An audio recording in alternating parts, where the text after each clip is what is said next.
The Galactic Council chamber fell silent when Ambassador Hal raised his clawed hand. His scaled face twisted into something that might have been a smile on his reptilian features.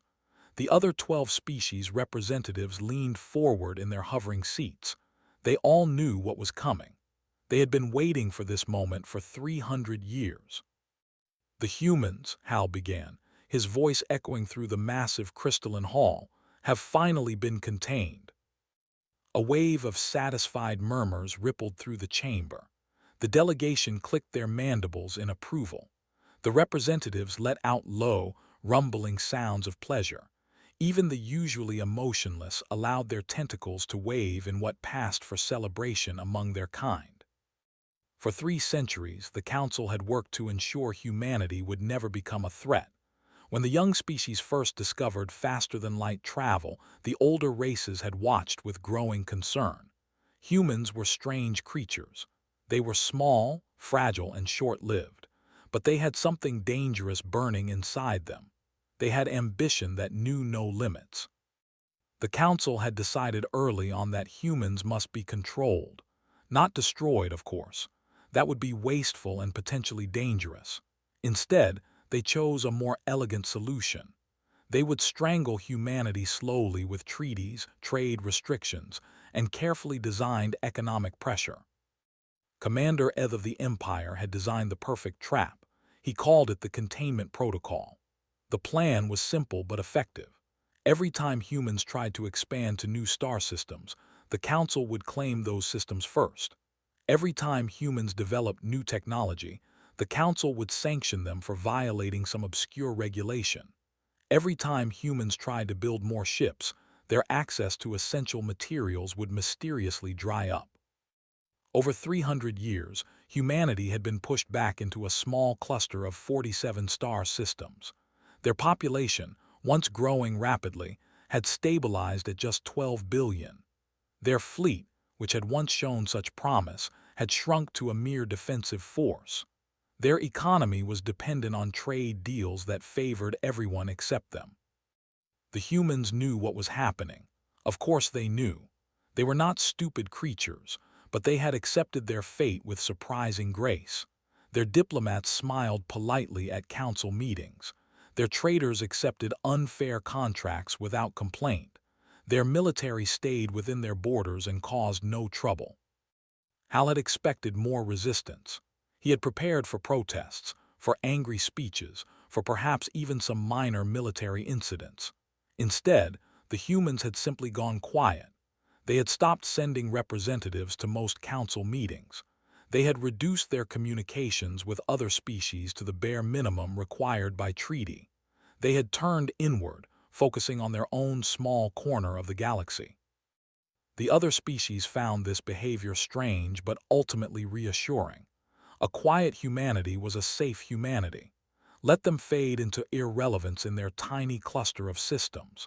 Let them become another minor species, easily forgotten and easily controlled.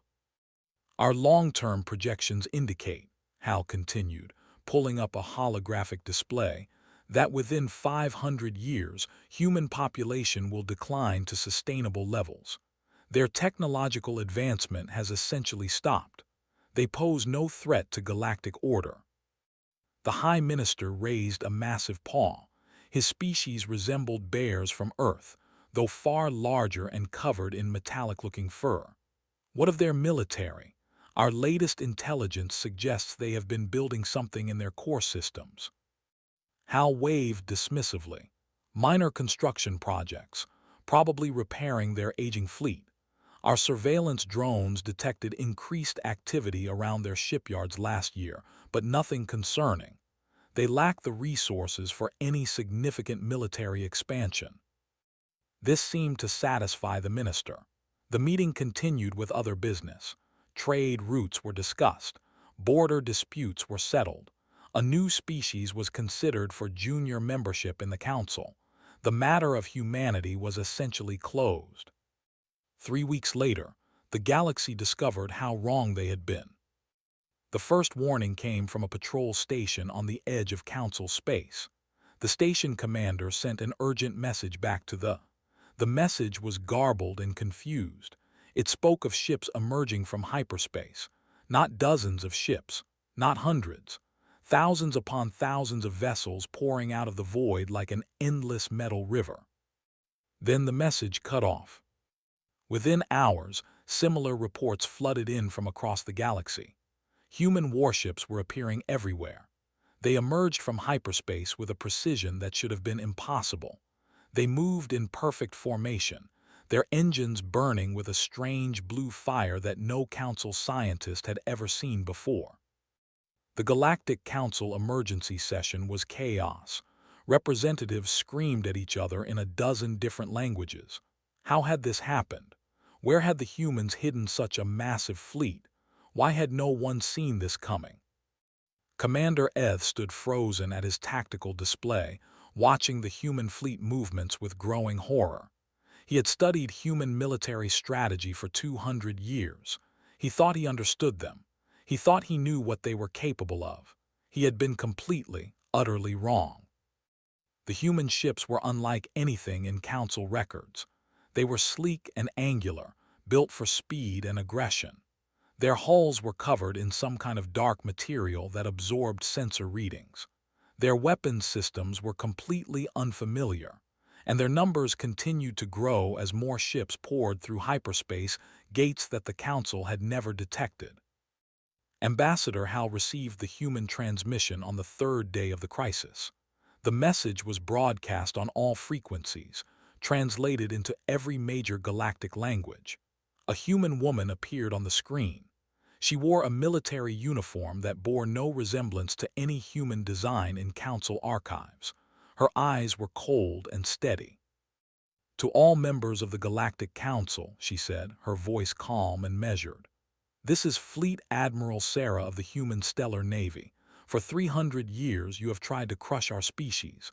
You have taken our colonies. You have stolen our technology. You have strangled our economy.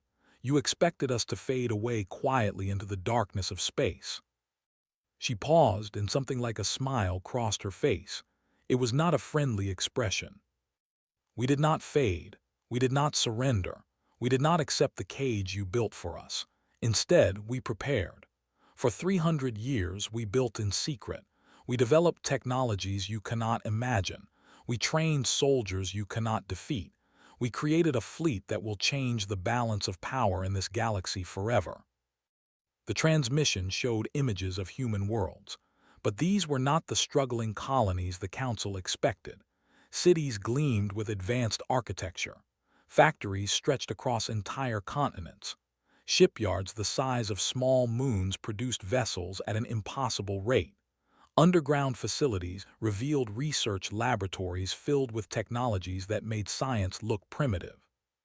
"You thought our silence meant we had accepted defeat," Admiral continued. "You were wrong.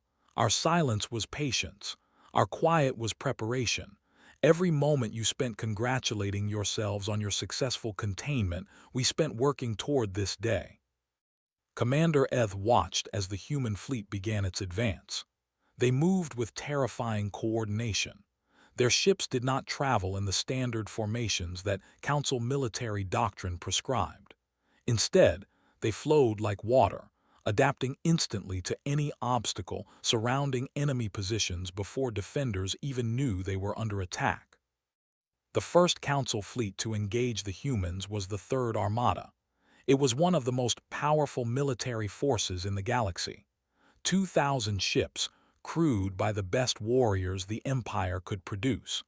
They met the human fleet in the Eth system, confident in their superior numbers and experience. The battle lasted 11 minutes.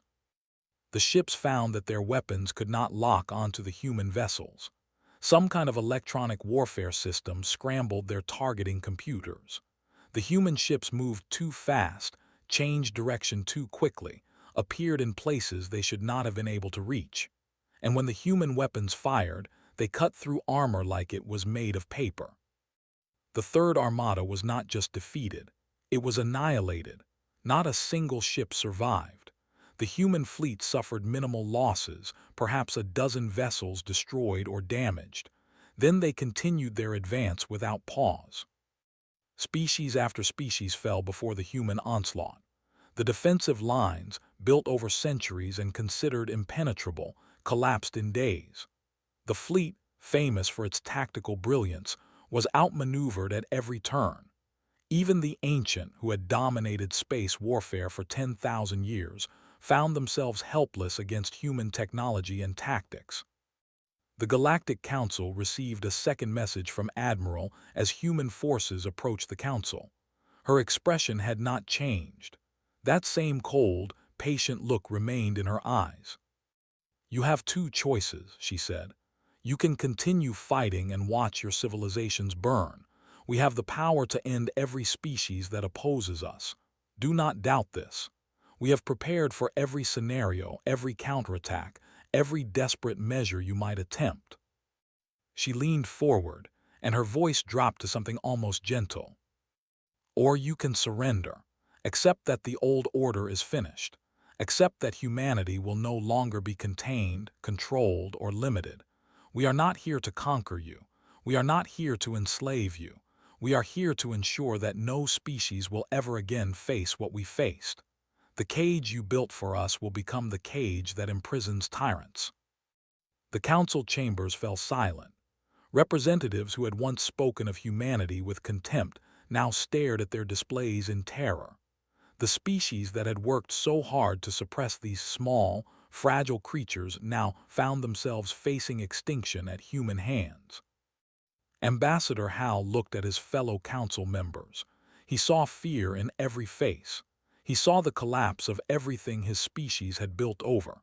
He saw the end of the old galaxy and the beginning of something new. The vote to surrender was unanimous. 3 months later, a new galactic council convened for the first time. The chamber looked different now. Human architects had redesigned it, making it more open, more equal.